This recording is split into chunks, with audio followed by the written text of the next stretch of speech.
Assalamualaikum warahmatullahi wabarakatuh. Jadi di sini kami akan menjelaskan mengenai strategi bisnis internasional pada PT Samsung Electronics. Yang pertama kami akan memperkenalkan terlebih dahulu, saya Alfidan Darmawati dan teman saya Agnesti Puji Pramesti.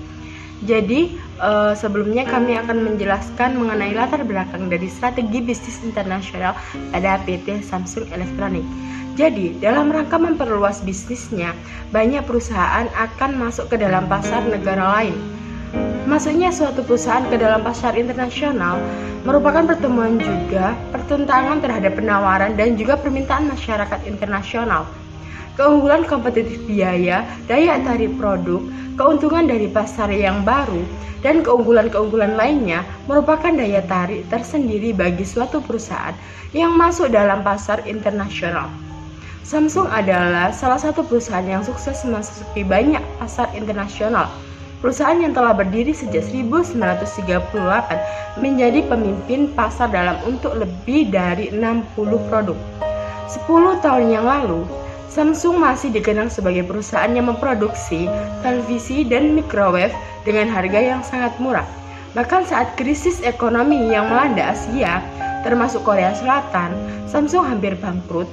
Namun sekarang, Samsung adalah perusahaan yang paling dikenal dan paling dihormati oleh kalangan industri di seluruh dunia. Samsung sukses dalam memasuki pasar internasional, bahkan tetap mampu dan unggul dalam persaingannya. Kemudian teori strategi bisnis internasional. Bisnis internasional harus dimulai dari tahap perencanaan.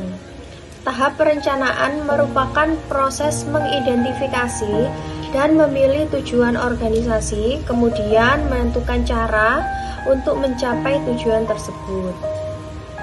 Setelah melakukan perencanaan, rencana yang sudah disusun tersebut kemudian dijadikan dasar dalam pembuatan strategi. Strategi adalah serangkaian tindakan yang sudah direncanakan yang diambil manajer untuk membantu perusahaan mencapai tujuannya. Strategi dalam bisnis internasional sebenarnya tidak jauh berbeda dengan strategi bisnis dalam negeri.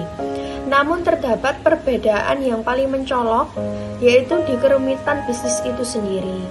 Perusahaan yang ingin bergerak ke pasar internasional harus memiliki pangsa pasar yang lebih besar.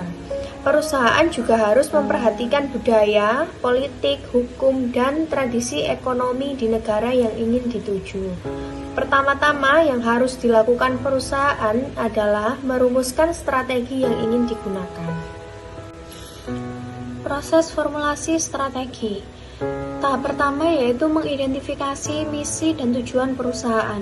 Dalam tahap ini, manajer harus mengidentifikasi bisnis dan tujuan utama dari perusahaan. Tahap kedua yaitu mengidentifikasi kompetensi utama dan tindakan yang menghasilkan nilai perusahaan.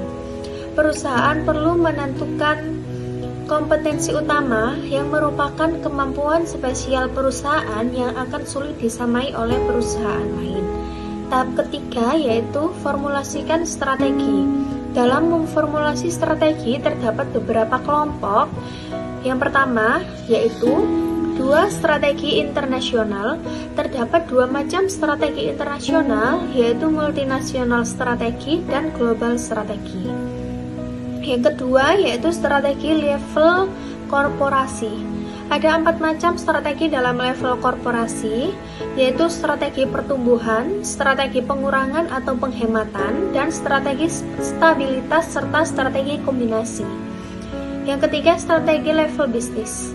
Strategi ini diperlukan untuk setiap unit bisnis dalam perusahaan.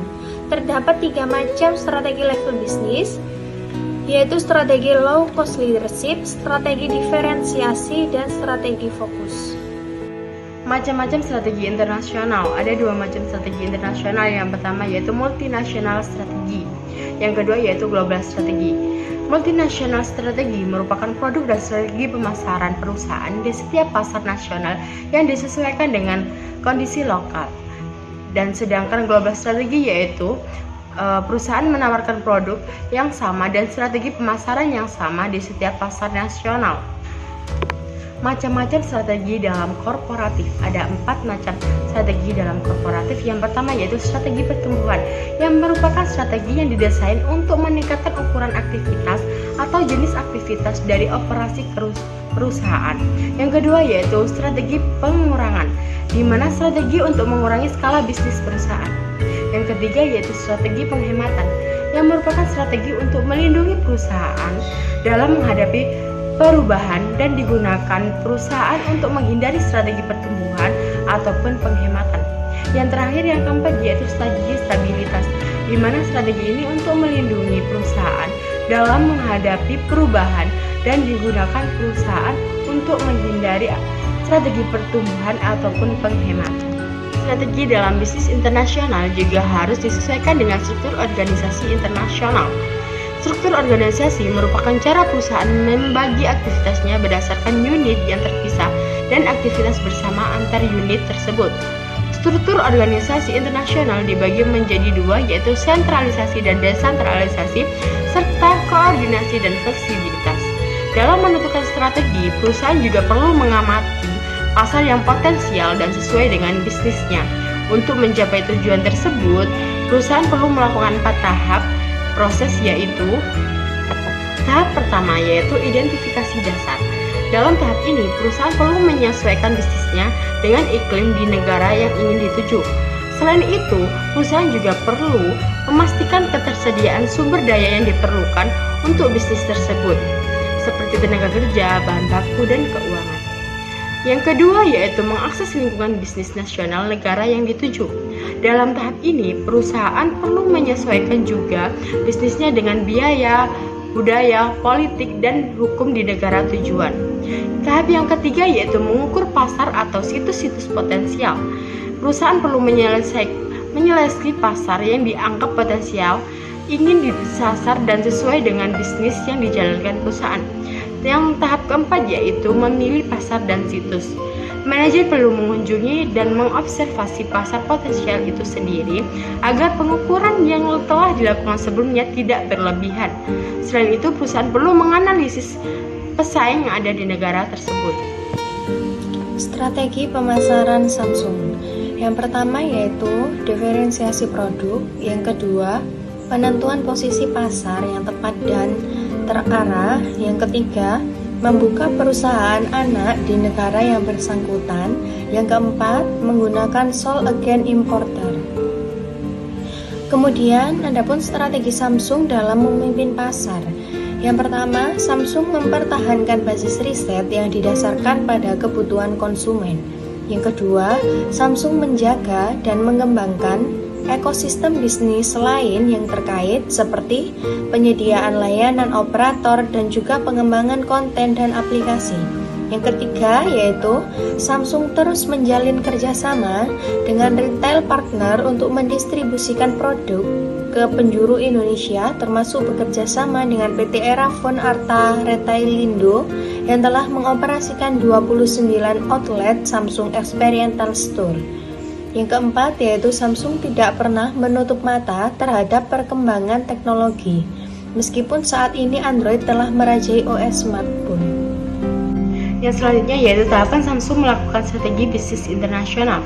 Tahap pertama yaitu identify core competency and value creating activity, yang terdiri dari unique ability of companies, di mana menjelaskan mengenai kemampuan perusahaan dalam menemukan kesulitan yang ada ataupun kemampuan perusahaan menjadi sebanding dengan kompetitor.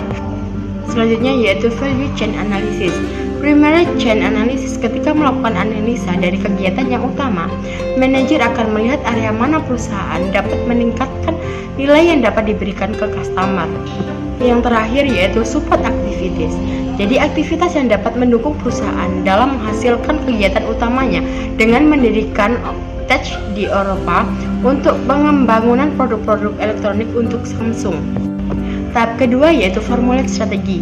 Formula strategi terdiri dari 2 strategi, yaitu yang pertama multinational strategi, di mana strategi yang dilakukan dengan cara produk yang dihasilkan disesuaikan dengan profesi orang lokal. Yang kedua yaitu fokus strategi, di mana perusahaan Samsung memproduksi barangnya tidak hanya melakukan diferensiasi produk selain elektronik. Yang selanjutnya yaitu International Organization Structure. Desentralisasi di mana dalam Samsung perusahaan, manajer dapat mengetahui apa yang diinginkan konsumen lokal serta manajer dapat mengetahui jika ada perubahan di dalam lingkungan nasional. Tipe organisasi berdasarkan International Area Structure karena pembagian jabatannya untuk beberapa wilayah dimulai dari Asia Timur lalu turun menjadi di berbagai wilayah. Di tiap wilayah dipimpin oleh Vice President. Kemudian screening potensial market and scientist. Strategi yang sudah direncanakan tidak akan dapat berjalan baik dan sesuai dengan tujuan perusahaan apabila tidak disertai dengan pengamatan terhadap negara tujuan yang dituju. Oleh karena itu, Samsung juga melakukan tahapan-tahapan sebagai berikut. Yang pertama, Identify Basic APL Determining Basic Demand dan Determining Availability of Resource. Yang kedua, Measure Market or Site Potential negara industri dan negara berkembang. Terakhir yaitu kesimpulan. Jadi seperti yang telah disebutkan sebelumnya bahwa perusahaan-perusahaan yang ingin melebarkan sayapnya menuju pasar internasional tentu memiliki strategi agar mampu bersaing dalam pasar lokal suatu negara tersebut.